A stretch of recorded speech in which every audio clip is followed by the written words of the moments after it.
Ao olhar para a história das grandes guerras e impérios em colapso, a nossa mente costuma ir direto para causas muito tangíveis, né? Com certeza. A gente pensa logo em disputas por terras férteis, rios importantes. Exato. Controle de rotas comerciais, reservas de ouro. O foco costuma ser puramente físico. Material, né? Como se a história fosse só um cálculo frio de quem tem mais recursos. Pois é. Mas hoje nós vamos investigar um conflito milenar que exige uma lente completamente diferente. Vamos fazer um mergulho profundo numa colisão brutal que aconteceu no Antigo Oriente Médio. E o mais interessante é que a principal arma ali não era necessariamente de bronze ou ferro. Não mesmo. Era uma visão de mundo. Vamos explorar essa premissa de que a guerra mais decisiva relatada na Antiguidade Bíblica não foi motivada só por controle territorial. Sim, foi um choque existencial e espiritual bem profundo. É uma mudança de perspectiva absolutamente necessária para o material que a gente vai analisar hoje. Aham. Nós temos em mãos um conjunto documental fascinante sobre os povos cananeus, certo? Isso. A nossa missão ao longo dessa análise aprofundada é destrinchar a origem dessas sociedades, a geopolítica incrível e letal da região e entender aquele abismo irreconciliável de práticas que levou à expulsão desses povos. Não estamos falando de mudar a linha da fronteira num mapa. Foi uma substituição completa de civilização. Exatamente. E justamente por lidarmos com uma substituição tão dramática narrada em textos tão antigos, a gente precisa alinhar muito bem as expectativas de quem está acompanhando o nosso papo hoje. Sem dúvida alguma. Porque as fontes do nosso mergulho profundo são tiradas de textos sagrados, né? Os relatos bíblicos. Então é crucial deixar bem claro desde já qual é a nossa abordagem aqui. Perfeito. O nosso papel aqui será estritamente o de tradutores analíticos.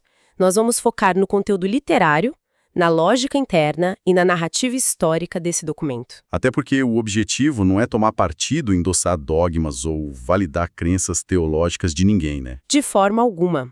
O que a gente vai fazer é olhar para o texto e perguntar o que os autores estão argumentando aqui.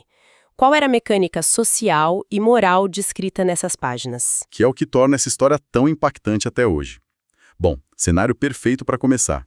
E para entender qualquer conflito, o primeiro passo lógico é conhecer quem estava habitando aquele espaço. Com certeza, quem eram as peças desse tabuleiro, né? Exato. Quando olhamos para a origem desses povos, o material aponta lá para o livro de Gênesis, no capítulo 10.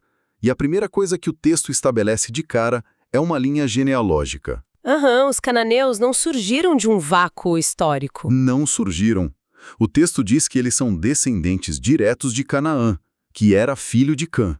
E por que isso é tão importante? Olha, isso é de extrema importância literária. Porque quando um texto antigo faz questão de traçar uma linhagem tão específica assim, ele está criando uma fundação identitária. Está dizendo que existe uma raiz comum ali. Isso, porém, e aqui começam as nuances mais legais do documento, essa raiz genética não transformou a região num bloco uniforme de jeito nenhum. Longe disso, né? Muito longe. Se a gente avançar para Deuteronômio 7, o texto revela que o termo cananeu funcionava mais como um guarda-chuva cultural e geográfico. Um termo genérico. Exato. Debaixo desse guarda-chuva, existia uma multiplicidade de tribos autônomas que operavam ali na mesma região, mas com dinâmicas muito diferentes entre si. E o documento lista esses grupos, né? Destacando principalmente os heteus, os amorreus e os jebuseus. O que é fascinante aqui é como esses grupos se dividiam pelo território. A geografia era o verdadeiro motor das estratégias de sobrevivência deles. Sim. Lendo os cruzamentos de informações das fontes, fica muito evidente que o local onde a tribo habitava ditava absolutamente a característica principal dela. Totalmente. Vamos começar pelos heteus. Os relatos colocam eles na região norte do território. E a característica deles é que eram, essencialmente, os guerreiros. Guerreiros. E para entender a mecânica disso, a gente tem que olhar para a logística do mundo antigo. O norte daquela região era a grande porta de entrada. A rota principal de invasão. Exatamente. Se um império gigante quisesse marchar para o sul, passava por ali.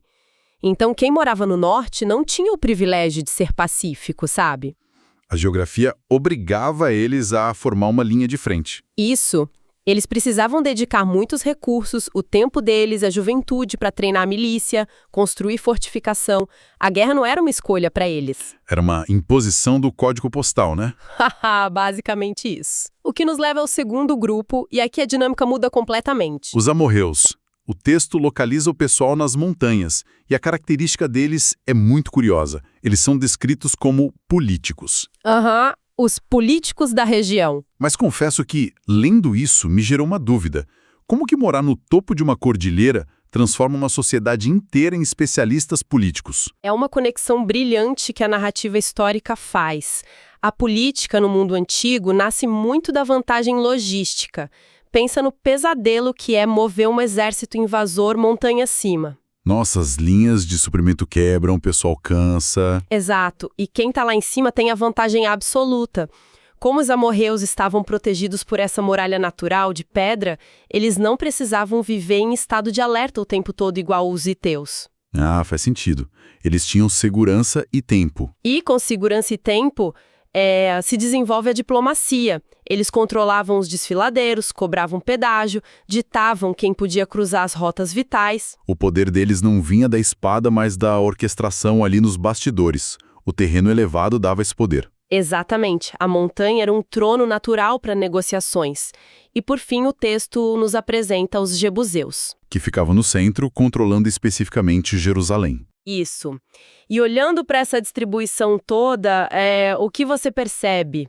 Olha, a imagem que me vem à cabeça é de um mecanismo perfeitamente ajustado. Ou tipo um jogo de xadrez muito complexo, sabe?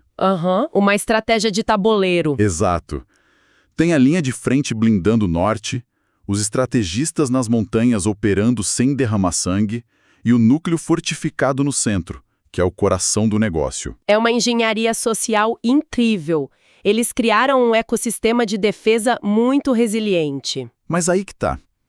Pelo que as fontes mostram, todo esse controle militar e logístico não sustentava o território por si só, né? Não mesmo. E esse é o ponto central do documento.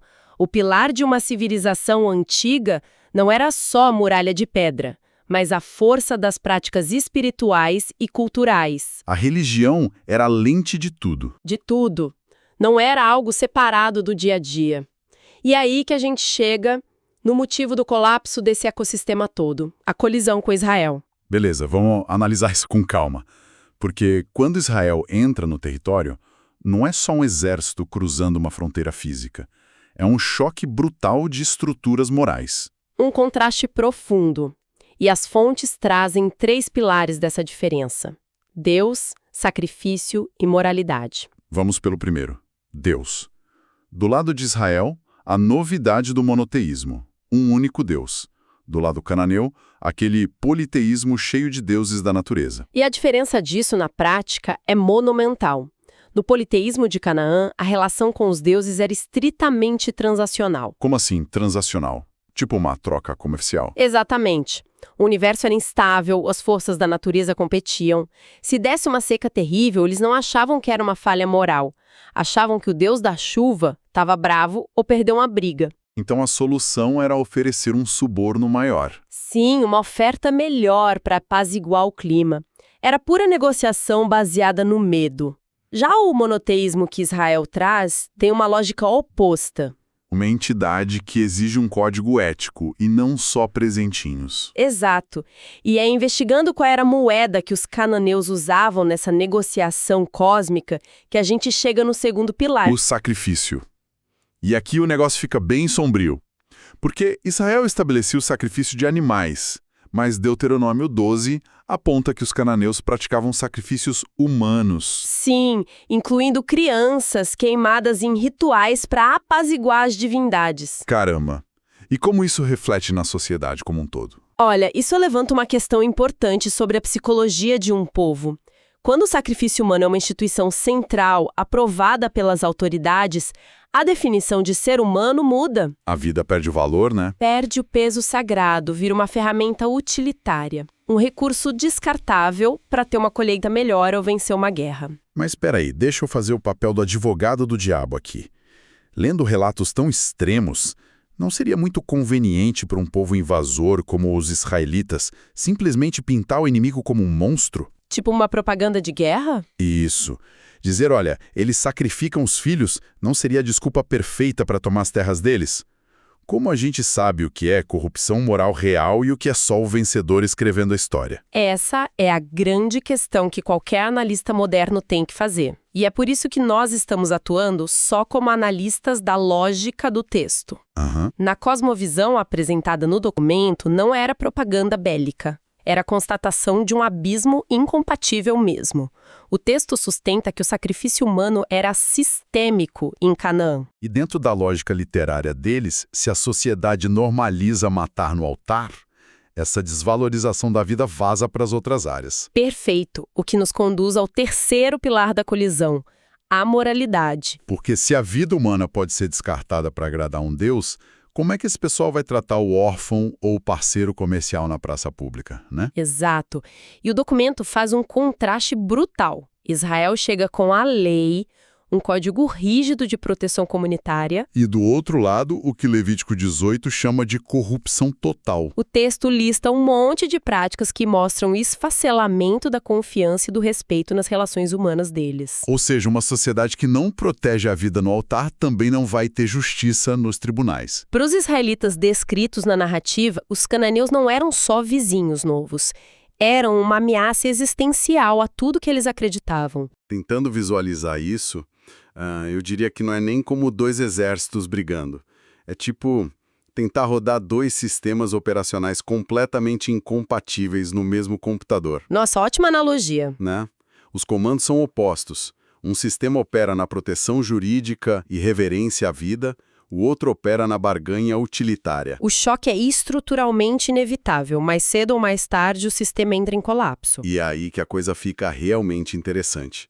Porque essa incompatibilidade de sistemas é a base do argumento das fontes sobre o motivo da expulsão. Sim, o texto não justifica a guerra com aquele expansionismo imperialista clássico.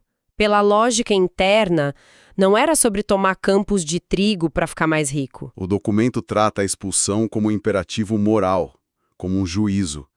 E tem um conceito lá em Gênesis, no capítulo 15, que joga muita luz sobre isso. Aquele sobre a promessa a Abraão, certo? Isso. O texto diz que a posse daquela terra ia demorar séculos para acontecer por um motivo muito específico. Ele diz que a iniquidade dos amorreus ainda não estava completa. Iniquidade completa. Eu acho essa expressão aterradora e fascinante ao mesmo tempo. Se conectarmos isso a um panorama mais amplo do conflito, a imagem que vem é de uma taça enchendo. Ou uma ampulheta. Dentro da visão do texto, a expulsão não foi precipitada nem arbitrária. A iniquidade completa aponta para um declínio lento e auto-infligido. Então a degradação social de Canaã foi um processo de séculos. Séculos de escolhas em prol da corrupção, da imoralidade, que foram enchendo essa taça até o limite intolerável. É a noção perturbadora de que o limite de um povo não é o tamanho do exército, mas o esgotamento da ética. Como se existisse uma linha invisível, sabe? Onde a estrutura interna já está tão podre que a civilização já morreu por dentro antes de cair fisicamente. Nossa, sim. Na lógica profunda da narrativa, a sociedade constrói a própria ruína antes do primeiro inimigo aparecer no horizonte. O argumento central de Gênesis e Deuteronômio não é que Israel tinha espadas melhores, é que os cananeus caíram pelo peso da própria falência estrutural. Israel foi só o catalisador, a consequência final de uma podridão interna. A fortaleza dos jebuseus, os políticos amorreus, tudo isso ficou inútil porque o alicerce moral evaporou. Isso obriga a gente a rever o que é segurança. Você pode ter a montanha mais alta e os diplomatas mais espertos, mas se a sociedade normaliza a injustiça, construiu o castelo na areia. A queda é questão de tempo. E o mais incrível é como esse mergulho em eventos de milhares de anos atrás continua ecoando padrões tão humanos e atuais. O que nos leva para a aplicação prática do nosso material. O roteiro fecha conectando tudo isso com o Novo Testamento, lá em Romanos. Romanos 12, versículo 2. Não se conforme com este mundo. Uma frase que, solta, parece um conselho genérico, mas depois de destrinchar toda essa guerra existencial, ganha um peso colossal. Ganha sim, porque a maior ameaça para os israelitas ali não era perder uma batalha no campo. O perigo insidioso era a assimilação. A tentação de entrar no território, ver a riqueza cananeia e pensar: acho que a gente precisa jogar pelas regras deles para se dar bem. Exato. Não se conformar é um chamado para resistência moral. Assumir a forma de uma estrutura corrompida é a maior derrota que uma civilização pode sofrer. Perder a bússola ética e imitar o que te ameaçava. A derrota pelo conformismo silencioso só porque todo mundo ao redor normalizou a iniquidade. Nem toda guerra é visível, mas toda guerra é decisiva. A gente começou falando de fronteira e tática de montanha, mas ficou muito claro que o campo de batalha real nessas fontes era a ética e os valores de uma sociedade. O choque de espadas foi só a manifestação final. O território era só o cenário, né? O conflito essencial era sobre como a vida humana devia ser valorizada. Quando essa base cai, o cenário físico não tem como se sustentar. E é por isso que olhar para trás tem um impacto tão grande. Entender que o colapso começa nas pequenas concessões morais e na desvalorização da vida nos deixa com uma pergunta muito forte. Qual seria? Se o texto nos ensina que as guerras mais decisivas do passado aconteceram no campo invisível dos valores, a gente precisa olhar para o nosso horizonte.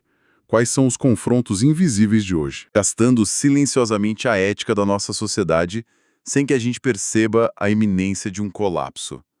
Fica essa provocação para cada pessoa que acompanhou a nossa jornada de hoje. Muito obrigado por esse mergulho profundo com a gente, pessoal, e até a próxima análise aprofundada.